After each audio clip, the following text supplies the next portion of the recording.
سعید Jeddah airport پر بیٹھا ہوا اپنی فلائٹ کا انتظار کر رہا تھا، جبکہ اس کے ساتھ ہی اس کا ہم وطن دوسرا مصری حاجی بھی بیٹھا ہوا تھا، جس کے چہرے سے آسودگی کی طراوت چھلک رہے تھے۔ دونوں حج کے مناسب ادا کرنے کے بعد وطن واپس جانے والے حاجیوں میں شامل تھے۔ اچانک سعید کے ساتھ بیٹھے حاجی نے ایک لمبی سی سانس لی اور اپنا تعارف کرایا: میں بزنس مین ہوں اور الحمدللہ یہ میرا 10واں حج ہے۔ اللہ پاک کا میرے اوپر بڑا فضل ہے اور میں سمجھتا ہوں کہ ہر حج کے بعد مجھے رب کی زیادہ قریب ہونے کا موقع ملا ہے۔ اس کے بعد اس نے استغفارانہ نظروں سے سعید کی طرف دیکھا، گویا جواباً اس کے تعارف کا منتظر ہو۔ سعید مسکرا دیا اور بولا: بھائی، میرے حج کا قصہ کچھ زیادہ ہی طویل اور گنجلک ہے، میں آپ کا سر کھانا نہیں چاہتا۔ کوئی بات نہیں، ایک تو ہم یہاں انتظار کے سوا کچھ نہیں کر رہے، دوسرا یہاں کھانے کی ہر چیز باہر سے 20 گنا زیادہ مہنگی ہے، بس ایک سر ہے تو کھانے کو فری میں ہے۔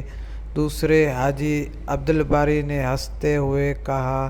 سعید خیالوں میں کھو گیا، گویا فیصلہ نہ کر پا رہا ہو کہ اپنی کہانی کو کہاں سے شروع کریں۔ میرے بھائی، میں ایک پرائیویٹ اسپتال میں فزیو تھراپسٹ ہوں، سعید نے آخرکار بولنا شروع کیا۔ میں 30 سال اپنی تنخواہ میں سے تھوڑی رقم کٹوا کر اس حج کی تیاری کی ہے۔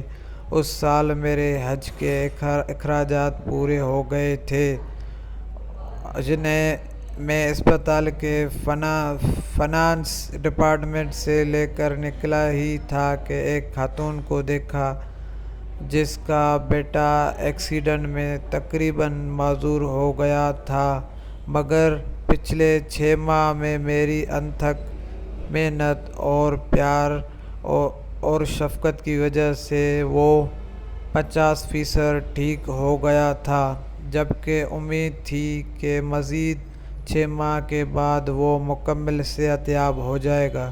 اس خاتون نے مجھے سلام کیا اور بچھے ہوئے لہجے میں بتایا کہ وہ لوگ اسپتال چھوڑ کر جا رہے ہیں، شاید پھر ہماری ملاقات نہ ہو، لہٰذا میں آپ کو ڈھونڈ رہی تھی، جس پر مجھے کافی اچنبھا ہوا۔ مجھے لگا جیسے وہ میرے علاج سے مطمئن نہ ہو۔ کیا آپ میرے طریقۂ علاج سے مطمئن نہیں ہیں؟ میں نے اس خاتون سے سوال کر دیا۔ نہیں ڈاکٹر صاحب، ایسی بات نہیں ہے، آپ نے تو بچے کو ڈاکٹر کے بجائے باپ بن کر سنبھالا ہے، میرا تو رواں آپ کو دعائیں دیتا ہے۔ آپ نے میرے بچے میں نہ صرف جینے کی جوت جگا دی، بلکہ اپنی ڈیوٹی سے ہٹ کر اس کو وزٹ کیا اور تحفے اور تحائف بھی دیے، جس کے لیے ہم میاں بیوی آپ کے بہت شکر گزار ہیں۔ پھر آپ اسپتال چھوڑ کر کیوں جا رہے ہیں؟ میں نے حیرانی سے پوچھا، مگر وہ میری رات کو جواب دے بغیر مریضوں کے کمرے کی طرف چل دیے۔ میں سیدھا ایڈمن آفس کی طرف گیا اور بچے کا کمرہ نمبر بتا کر پوچھا کہ یہ لوگ اسپتال کیوں چھوڑ رہے ہیں۔ وہ چھوڑنے نہیں رہے، بلکہ ان کو کمرہ خالی کرنے کا نوٹس دیا گیا ہے۔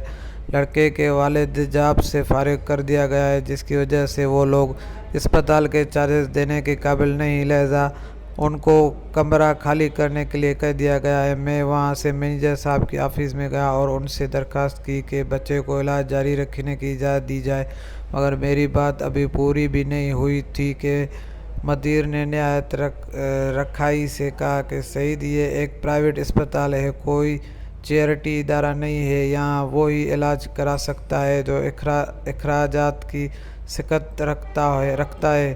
مدیر کا دو ٹوک جواب سن کر جوں نہیں میں مڑا تو میرا دایاں ہاتھ میری جیب سے ٹکرایا جس میں میرے حج کے پیسے رکھے ہوئے تھے۔ دفتر سے نکل کر میں نے آسمان کی طرف دیکھا اور کہا کہ اے اللہ، تو اچھی طرح جانتا ہے کہ مجھے تیرے گھر آنے کا کس قدر شوق ہے، اور اب جب کہ میرا خواب ایک حقیقت بننے والا ہے تو اس بچے کی زندگی کا سوال کھڑا ہو گیا ہے۔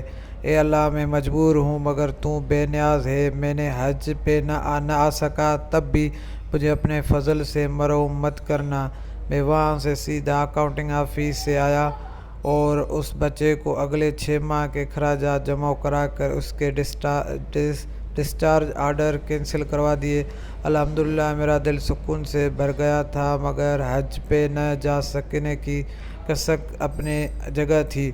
پھر آپ نے جب اپنے حج کے اخراجات اس عورت کے بچے کے علاج کے لیے دے دیے تو آپ حج پر کیسے آ گئے؟ عبدالباری نے بے چینی سے سوال کیا۔ میں جب گھر آ کر لیٹا تو حج کے مناسب کا ایک منظر میرے نظروں میں گھوم رہا تھا۔ میں نے کئی بار بیت اللہ کا خیالی طواف کیا تھا، کئی بار لبیک اللہم لبیک کہتے مجھے کے ساتھ اپنی آواز ملا کر ان کا حصہ بن گیا تھا۔ پتہ نہیں کب میری آنکھوں سے آنسو بہنا شروع ہو گئے اور میں نے بہتے ہوئے آنسوؤں کے ساتھ سو گیا۔ میں نے دیکھا کہ میں بیت کا طواف کر رہا ہوں اور لوگ مجھے میرا نام لے کر حج کی قبولیت کے بشارتیں دے رہے ہیں۔ حج مرمون آیا۔ حج سعید اللہ نے تیرا حج قبول کر لیا۔ تو نے زمین سے پہلے آسمان پر حج کیا ہے، ہمارے حج کی قبولیت کے لیے بھی دعا کرو۔ اس کیفیت میں فون کی گھنٹی نے مجھے جگا دیا۔ فون پر اسپتال کا مینیجر تھا جو کہہ رہا تھا کہ اسپتال کا مالک حج پر جا رہا ہے۔ وہ اپنے خاص معالج کے بغیر کبھی نہیں جاتا، مگر اس دفعہ اس کی معالج کی بیوی شدید بیمار ہو گئی ہے جو بیوی کو اس حال میں چھوڑ کر پاس کے ساتھ حج پہ نہیں جا سکتا، لہذا آپ کو ان کے ساتھ بھیجنے کا فیصلہ کیا گیا ہے۔ آپ اپنے ضروری کاغذ اسپتال کے ایڈمن آفس پہنچا دیں۔ میں نے سب سے پہلے تو شکرانے کے نفل ادا کیے، پھر کاغذات آفس والوں کے حوالے کیے۔ یوں اللہ پاک نے مجھے اپنے گھر بلانے کا انتظام کر دیا۔ حج کے بعد اسپتال کے مالک نے مجھے میری خدمات کا معاوضہ دینا چاہا تو میرے آنسو نکل پڑے اور میں نے اس کو بتایا کہ اس نے مجھے حج ادا کر مجھ پر اتنا بڑا احسان کیا ہے کہ مجھے اپنا خادم بنا لیا، لہذا میں جو بھی اس کی خدمت کے لیے وہ اس کے احسان کے مقابلے میں کچھ بھی نہیں ہے، لہذا وہ معاوضے کی بات کر کے مجھے گناہ گار نہیں کرے۔ پھر میں نے اس کو سارا واقعہ تفصیل کے ساتھ سنایا، جس پر اس نے مکے سے ہی فون کر کے اس بچے کی مکمل علاج تک اسی اسپتال سے بنا معاوضے رکھنے کی ہدایت جاری کر دی۔ اس خاتون کے شوہر کو اپنی ایک فیکٹری میں سپروائزر کی پوسٹ پر رکھ لیا اور اسپتال انتظامیہ کو میرے سارے پیسے مجھے واپس کرنے کے لیے کہہ دیا۔ یوں اللہ پاک نے مجھے فری میں حج کرا دیا۔ عبدالباری کی آنکھوں سے آنسو جاری تھے۔ اس نے اٹھ کر سعید کا ماتھا چوما اور اسے مبارکباد دی اور کہا، میں سمجھتا تھا کہ میں نے 10 حج کر کے اللہ پاک کا بہت قرب حاصل کیا ہے، مگر آج مجھے لگتا ہے کہ میرے ایسے ہزاروں حج بھی تیرے ایک حج کے برابر نہیں ہے۔ میں نے خود حج پر آتا رہا جبکہ تجھ کو اللہ خود ہی اٹھا کر اپنے گھر لایا ہے۔ حاجی سعید اللہ، اللہ پاک سے میرے حج کی قبولیت کی دعا بھی کر دو۔ اللہ پاک تمہارے حج میں برکت